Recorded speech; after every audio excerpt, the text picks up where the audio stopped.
के नक्षत्र। अच्छा, जुपिटर। जुपिटर। नमस्कार दोस्तों, किस्मत सवारे में आपका स्वागत है। मैं हूं आपकी होस्ट एंड दोस्त खुशबू जैन और हमारे साथ हैं भारत के सुप्रसिद्ध ज्योतिषाचार्य आनंद जी।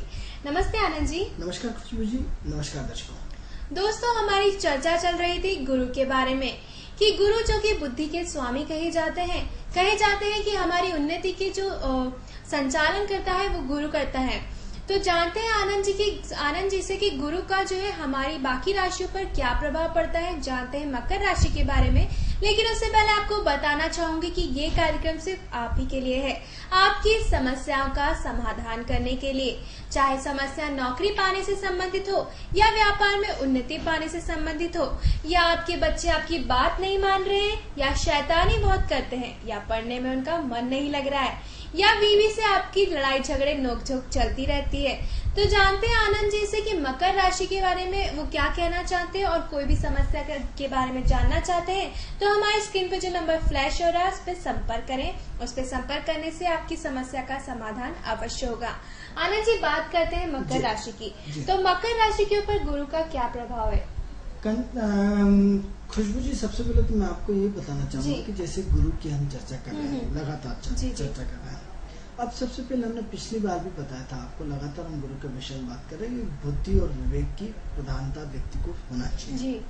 क्या है कि गुरु जो है वो विवेक का कारक है जी। और जिसके पास विवेक है उसके पास सब कुछ है। और जिसके पास विवेक नहीं, बुद्धि है। क्योंकि हमने दर्शकों पहले भी आपको बताया कि बुद्धि में स्वार्थ होता है, बुद्धि में स्वार्थ होता है, लेकिन विवेक में स्वार्थ नहीं होता है। वो निस्वार्थ भाव से सेवा करता है, निस्वार्थ भाव से समाज का कल्याण करता है, निस्वार्थ भाव से ज्ञान बांटता है, निस्वार्थ भाव से समाज को प्रगति के पथ पर बढ़ने के लिए आगे प्रेरित करता है, निस्वार्थ भाव से शिक्षा और शिक्षा से संबंधित सबको ज्ञान का आदान प्रदान करता है। स्वार्थहीन होकर वो शिक्षा का प्रचार प्रसार करते हैं और उसको बांटने में लगे रहते हैं जी। अब लेकिन यही यदि बुद्ध आ जाए तो सबसे पहले साहब मुझे इसको ज्ञान बांटने से मुझे क्या मिलेगा, बांटू की नहीं बांटू इससे मुझे क्या लाभ जी। तो क्या होता है, व्यापारिक बुद्धि है।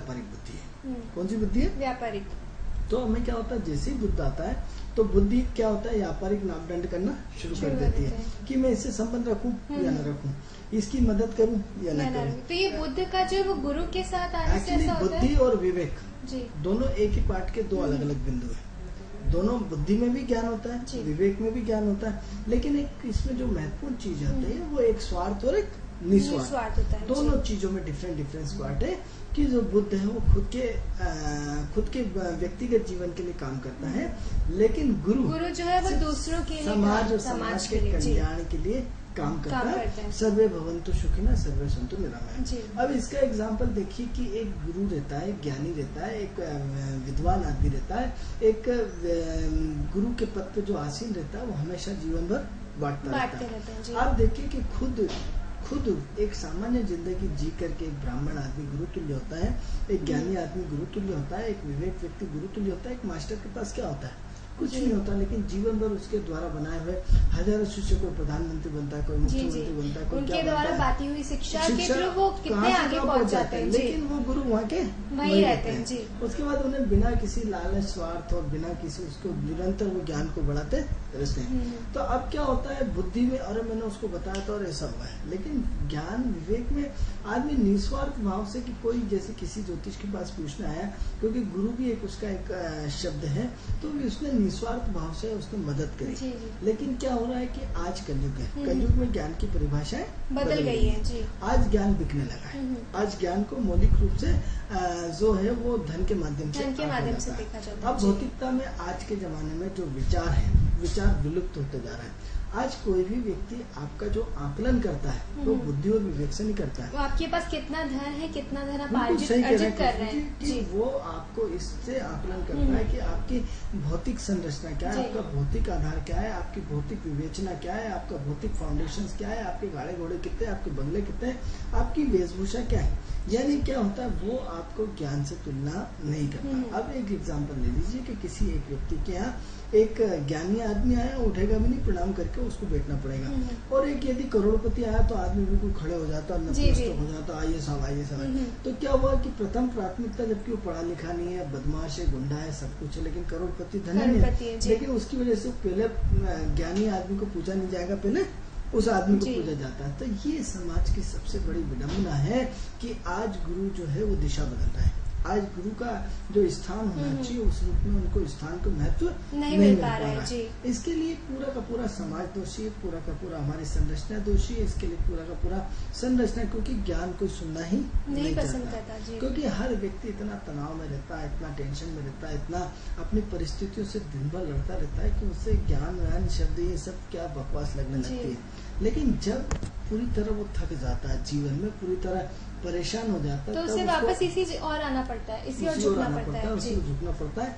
लेकिन तब तक बहुत देर हो चुकी होती है। लेकिन महत्वपूर्ण क्या होता है कि यदि हम अपने जीवन में मतलब यदि हम संतुष्टि चाहते हैं, यदि हम प्रगति चाहते हैं, यदि हम जीवन के संस्कारों से जुड़ना चाहते हैं, तो हमें गुरु से जुड़ना होगा। यदि हम चाहते हैं कि हमारे बच्चे एक सही दिशा में जाए, हमारा व्यक्तित्व एक सही दिशा में जाए, हमारा चरित्र एक सही दिशा में जाए, जब तक हम अपने आप को साँचे में नहीं ढालेंगे तो हम अपने बच्चों से उस चीज की उपेक्षा नहीं कर सकते। तो क्या होता है कि हमारे जो गुरु है, गुरु ज्ञान है, और ज्ञान के थ्रू हमें सबको एक दूसरे से जुड़ना पड़ेगा।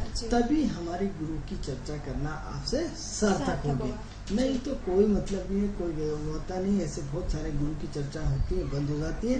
आप इसका एग्जाम्पल देखिए कि मैं तो अपने जीवन में लगातार 20-30 साल से देख रहा हूँ कि पहले, पिछली बार भी हम रिपीट कर चुके हैं कि पहले एक भागवत में होती थी और हर व्यक्ति गुणी होता था। आज हजारों भागवत होती है और हर व्यक्ति परेशान रहता है। तो सुधरने की जगह व्यक्ति बिगड़ता जा रहा है। आज क्या होता है, लाखों करोड़ों रुपए लगा करके एक व्यक्ति भागवत कराता है, और भागवत कराने के बाद उसमें प्रसाद लेके आदमी चलता बनता है, और लोग, जनता, भीड़ पूरी इतनी आती है, आप देख के दंग रह जाएंगे। और इतनी भीड़, इतना वो कि देखेंगे कि आप पूरी ज्ञान की गंगा बही जा रही, और मालूम पड़ा एक ने भी उसका अनुसरण नहीं किया। जितनी देर वहाँ तक रहते हैं, कुछ सोते रहते हैं, कुछ अपनी बातों में लगे रहते हैं और कहने के। तो ये ज्ञान की परिभाषाओं को हमें चेंज करना पड़ेगा। हमें सोचना पड़ेगा कि हमसे कहाँ गलती हो रही है, हमसे कहाँ परिवर्तन होना चाहिए, हमसे कहाँ दिक्कतें आ रही। यदि हम समय के साथ इस चीज को परिवर्तन नहीं करेंगे तो आने वाली हमारी पीढ़ी को इस चीज को भोगना पड़ेगा। तो हम आइए बात करते हैं मकर राशि की। तो चूंकि एक भूमिका थी एक गुरु के माध्यम से, अब मकर राशि की हम बात करते हैं। तो मकर राशि का जो महत्वपूर्ण पार्ट है, जो मकर राशि के जो स्वामी है, महत्वपूर्ण पार्ट है कि एक्सचेंज हो रहा है। क्या हो रहा है? एक्सचेंज हो रहा है गोचर में। यानी क्या हुआ, जो मकर राशि का स्वामी शनि और शनि गुरु के नक्षत्र में चल रहा है, और यदि सप्तम भाव से देखेंगे तो दोनों एक दूसरे की दृष्टि पूरी तरह सप्तम दृष्टि पे, यानी गुरु क्या कर रहा है पूरा। आनंद जी, दर्शक हमारे साथ लाइन पे जुड़ रहे हैं। हेलो हेलो जी, कहाँ से बोल रहे हैं आप? हेलो हेलो, आपकी आवाज हम तक आ रही है, आप बताएं कहाँ से बोल रहे हैं आप? हेलो हेलो, आपकी आवाज हम तक पहुँच पा रही है, आप बताएं कहाँ से बोल रहे हैं आप? क्या हुआ? क्या पूछना चाह रहे हैं आप? कौन बोल रहा है? तो कंडीशन ये आ रही है कि मकर राशि का जो है वो दोनों एक दूसरे को देख रहे हैं, यानी गुरु सप्तम दृष्टि से पूरी की पूरी मकर राशि को देख रहा है। अब मकर राशि को देख रहा है तो सबसे पहले तो मकर राशि वालों के लिए खुशखबरी ये है कि जिन बच्चों की शादी नहीं हुई और जो मकर राशि से हैं उनकी इस वर्ष शादी होने की संभावना बहुत प्रबल है। तो क्या होता है कि जब भी खुशबू जी की गुरु अपने सप्तम दृष्टि से, पंचम दृष्टि से, नवम दृष्टि से जिस भाव को देखता है उस भाव की वो वृद्धि करता है, उस भाव को वो उसकी किस्मत को बदल देता है, उसकी जो कमियां है उसको दूर कर देता है। हेलो जी। तो ऐसी कंडीशन में क्या होता है कि जो गुरु है तो गुरु की पूरी दृष्टि कहाँ जा रही है, वो सीधी सप्तम दृष्टि उस पर जा रही है। तो ऐसे में क्या होगा कि जो वैवाहिक जीवन जिनका नहीं हो पा रहा है उनके लिए खुशखबरी है कि उनके वैवाहिक जीवन मतलब उनके लिए ये खुशखबरी है कि इस साल तो उनकी शादी होने के पूरे पूरे योग बन रहे हैं। मतलब ये मान के चले कि शादी होना तय है, एक बात। दूसरा, यदि जिनकी शादी हो गई और जिनका व्यापार नहीं चल रहा जी। तो उनके व्यापार में प्रगति होना बिल्कुल तय है, व्यापार में उन्नति होना तय है, व्यापार से संबंधित उनके काम में प्रगति होना तय है। तो एक तरीके से आनंद जी कह सकते हैं कि हेलो नमस्ते, कहाँ से बोल रहे हैं आप? मैं भोपाल से बोल रहा हूँ। जी थोड़ा सा तेज बोलिए, आपकी आवाज हम तक नहीं आ पा भोपाल रही। से बोल रहा हूँ। जी बताएं, क्या जानना चाहते हैं आप? मैं जॉब के पर्पज में जानना चाह रहा था पंडित जी से। जी आप अपनी डेट ऑफ बर्थ बताइए। 17 जून 1982। 17 जून 1982। 17 जून रात भी 11:30 बजे रात को 11:30 बजे भोपाल। भोपाल में हुआ इनका जन्म। जी आपका नाम क्या है? जी मेरा नाम राज है। जी राज जी, आप हमारी स्क्रीन पे देखते रहिए, हम आपकी कुंडली के बारे में ही आपको बताने वाले हैं। थैंक यू जी धन्यवाद। देखिए, ऐसा है कि आपकी 17/6/1982 और रात की 11:30 बजे का जन्म है। जी ठीक है, ये पत्रिका जो है वो कुंभ लग्न की पत्रिका है और तीसरे घर में शुक्र चंद्र बैठे हैं, चौथे घर में बुध बैठे हैं, पंचम घर में सूर्य राहु बैठे हैं और 8वें घर में शनि मंगल बैठे हैं, 9th में गुरु बैठा है और 10th जो 11वें घर में केतु बैठा है। ठीक है, तो अब ये तो इनकी भौगोलिक स्थिति की कुंडली हो गई। अब प्रश्न ये होता है कि जो कुंभ लगने वाले होते हैं वो बड़े ज्ञानी होते हैं। जी ये हमने अपनी चर्चा में पहले भी आपको बताया था। राज्य आपकी जो कुंडली है बहुत अच्छी है। अब इसमें अच्छी होने के साथ साथ एक तो कुंभ लगने वाले बहुत ज्ञानी होते हैं।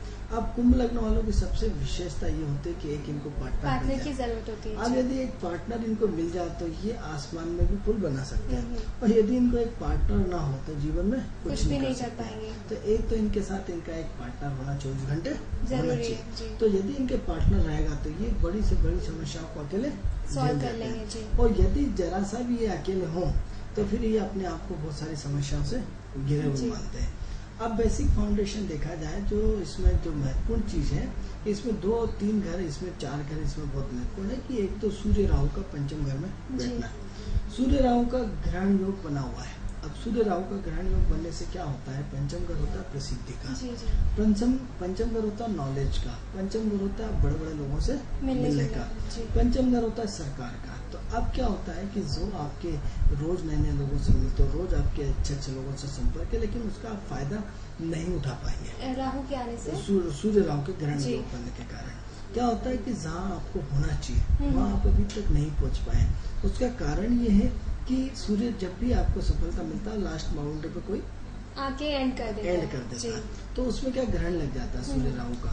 तो एक तो क्या है, केतु आपकी महत्वाकांक्षाओं को बहुत अच्छा पूरा करता है और केतु आपका जो 11th हाउस में बैठ करके जो आपकी अति महत्वाकांक्षा है उसको अचानक पूरा करता रहता है। लेकिन सूर्य राहु का ग्रहण बनने के कारण कहीं न कहीं प्रॉब्लम क्रिएट होती है। तो आनंद जी ये कह सकते हैं कि इनको किसी भी चीज की चिंता नहीं करना चाहिए, जो भी होगा अचानक ही इनके लिए फुलफिल होगा। एक्चुअली इसमें जो शनि 8वें घर में मंगल के साथ जो बैठा है वो कहीं न कहीं अनलीगल रिलेशनशिप को बताता है।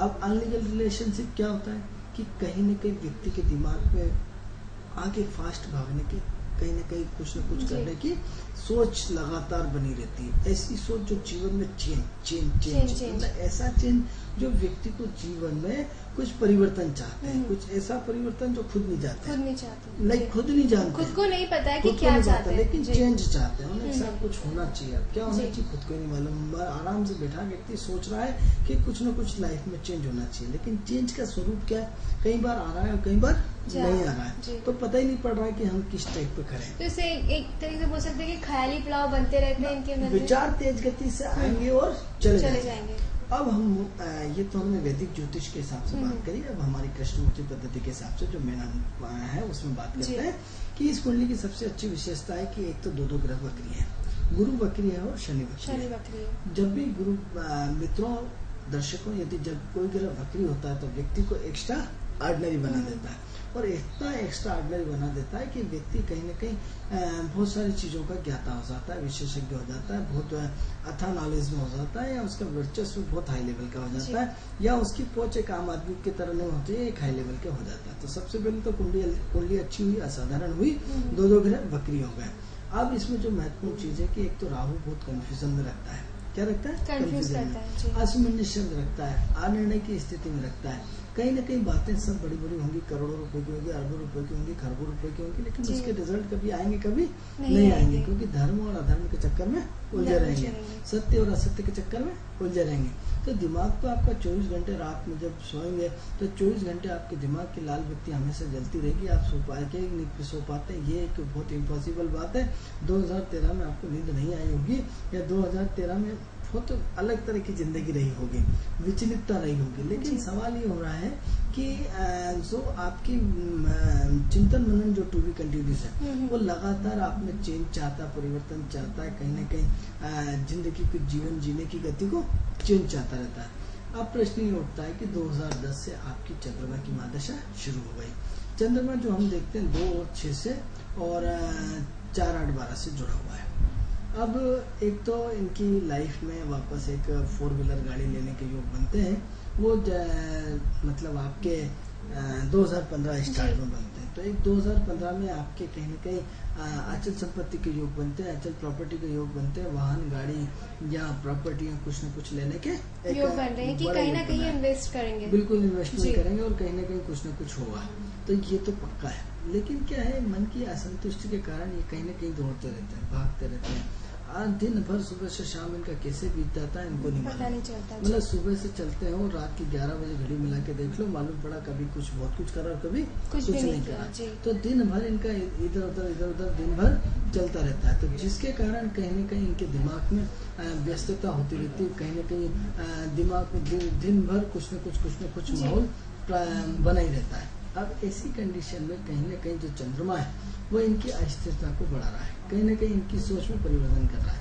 लेकिन एक चीज जो इसमें खुशबू जी हम देख पा रहे हैं कि इनकी जिंदगी में सुख सुविधाओं की कोई कमी नहीं रहेगी। जब तक इनकी 2019 तक चंद्रमा की दशा है, तब तक इनकी जिंदगी में कमी किसी चीज की नहीं रहेगी, मतलब जो चीज चाहिए, क्योंकि चंद्रमा शुक्र के नक्षत्र से जुड़ा हुआ है और शुक्र स्त्री ग्रह है, तो स्त्री, चंद्रमा और शुक्र का कॉम्बिनेशन स्त्री के थ्रू है, तो कहीं न कहीं इनका अचानक इनको जितनी जो सुख सुविधाएं चाहिए वो आपको ऑटोमेटिक मिलती रहेंगी, तो कमी किसी चीज की नहीं रहेगी।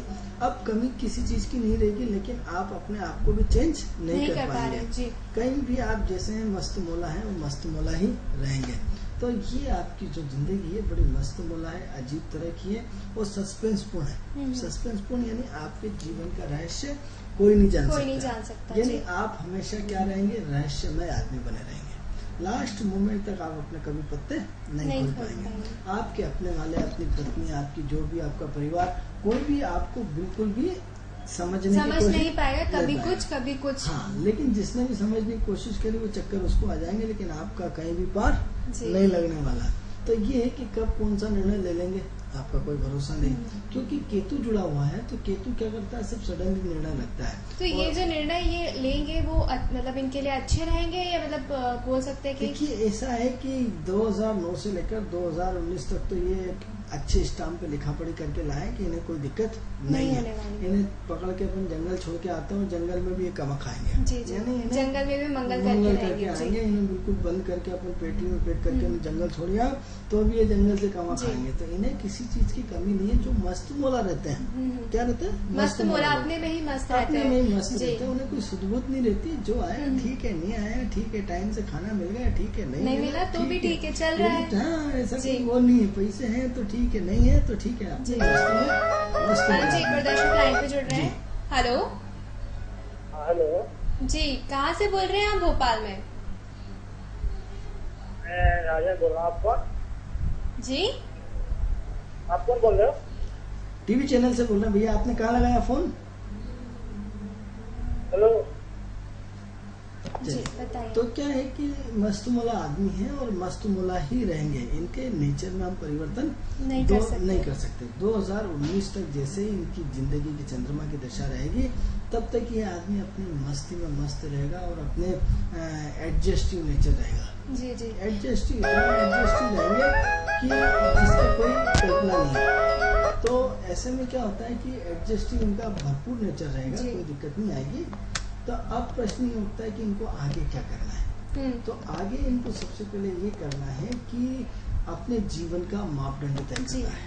क्या करना है? मापदंड तय करना है। तो क्या होता है कि रोज आपको तो मापदंड आपको तय करना है। अब मापदंड क्या तय करना है आपको, क्योंकि अच्छी दशा है तो आपको जिंदगी भर नहीं मिलेगी ना। आपका इस वक्त शुक्र है, इस उम्र में आप अपनी अचल संपत्ति, भौतिक संपत्ति जितना आप गेन कर सकते कर डालें, क्योंकि समय किसी का इंतजार नहीं करता है।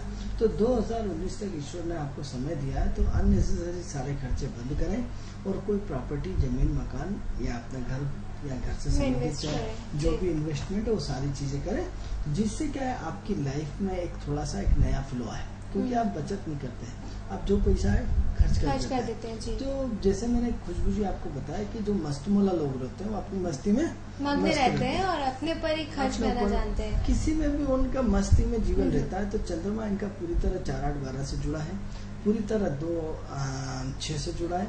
तो एक तो इनके पास ये है कि पैसे की कमी कभी नहीं रहेगी। हेलो, पैसे की कमी कभी नहीं रहेगी और पैसे का अभाव कभी नहीं रहेगा। तो ये सबसे अच्छी चीज है। और क्या चाहिए? तो बस ये है कि थोड़ा सा दान पुण्य बढ़ाएं, अपने जो अपंग लोग रहते हैं, जो कटे पिटे लोग रहते हैं, जो पागल लोग रहते हैं, उनकी सेवा करें।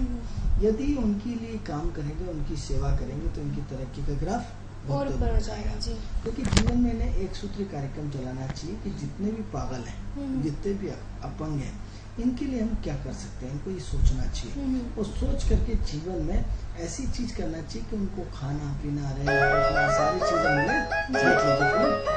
हेलो हेलो, हाँ जी, कहाँ से बोल रहे हैं आप? जी मैं अशोका गार्डन से बोल रही हूँ, रीमा। जी रीमा जी, बताएं आप अपने बारे में जानना चाहते हैं या किसी और के अपने परिवार के मेंबर्स के बारे में जानना चाहते हैं? जी मैं अपने बारे में जानना चाहती हूँ कि मेरा आजकल का समय इतना बुरा चल रहा है। अभी 1-2 दिन पहले मेरे घर में थोड़ी सी समस्या आ गई थी, घर में चोरी हो गई है। मैं ये जानना चाह रही हूँ कि क्या परेशानी है, क्या दिक्कतें हैं जो कि मेरे साथ ऐसा हो रहा है। जी रीमा जी, आप अपना डेट ऑफ बर्थ बताएं हमें और समय बताइए तो हम देख के बता सकेंगे कि क्या परेशानियां चल रही हैं।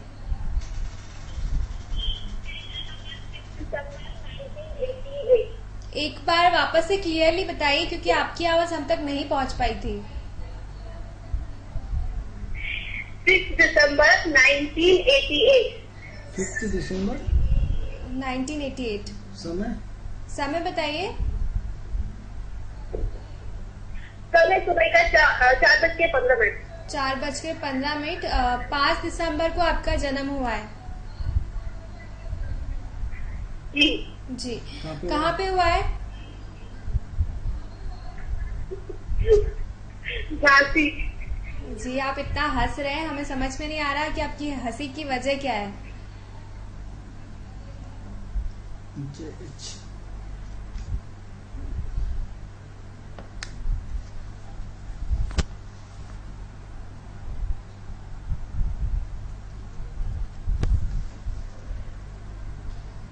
देखिए, ऐसा है कि आपकी पत्रिका हमारे सामने है। 5 दिसंबर 1988 का आपका जन्म है और 4:15 आपका टाइमिंग आपने बताया हमें। तो अब बात करते हैं आपकी पत्रिका के बारे में। तो सबसे पहले हमारी पुरानी पत्रिका पूरी हो जाए, फिर हम आपको आपके बारे में बताते हैं। तो लास्ट क्वेश्चन है कि जो आपके जो जय जी आपने जो हमें पहले पत्रिका भेजी थी कैरियर जी के बारे में, तो इसमें महत्वपूर्ण चीज एक ध्यान रखें कि जितने भी अपंग आदमी है, जितने भी आज जिसके हाथ पैर कटे हुए हैं, जितने भी पागल आदमी है, उनकी आप सेवा शुरू कर दीजिए। जीवन में कभी पीछे मुड़ के देखना नहीं पड़ेगा। आपकी पूरी जीवन की कहानी बदल जाएगी। ठीक है। तो अब हम बात करते हैं दूसरी कुंडली के बारे में। अब दूसरी कुंडली की जो बात करते हैं, तुला लग्न की पत्रिका है, और तुला लग्न की पत्रिका में सूर्य और बुध सेकंड हाउस में बैठे हैं, तीसरे घर में शनि बैठे हैं और पंचम घर में राहु बैठा है, छठे घर में मंगल और आठवें घर में गुरु और 11वें घर में केतु और 12वें घर में चंद्रमा। तो एक तो ये है कि आपकी जिंदगी में उतार चढ़ाव बहुत होते हैं, मन की स्थिति बहुत ज्यादा असंतुष्ट रहती है, कहीं न कहीं मन में बहुत सारे विचार तेज गति से आपके आते हैं और चले जाते हैं, कहीं न कहीं आप भी बहुत ज्यादा कंफ्यूजन में रहते हैं, अप डाउन बहुत रहता है, और अप डाउन होने के साथ साथ कहीं न कहीं असमंजसता आने की स्थिति आपकी लाइफ में बहुत ज्यादा रहता है। तो अब ऐसी कंडीशन में क्या है कि एक तो क्या है कि कंफ्यूजन होने के कारण आपकी बहुत सारी प्रॉब्लम ऑटोमेटिक क्रिएट हो जाती है। तो एक तो अपने मन से कंफ्यूजन बंद करें, दूर करें। अब सवाल ये हो रहा था कि चोरी इसलिए आप क्या हुई कि मंगल चंद्रमा के नक्षत्र में चल रहा था, चंद्रमा 4, 8, 12 से जुड़ा हुआ था।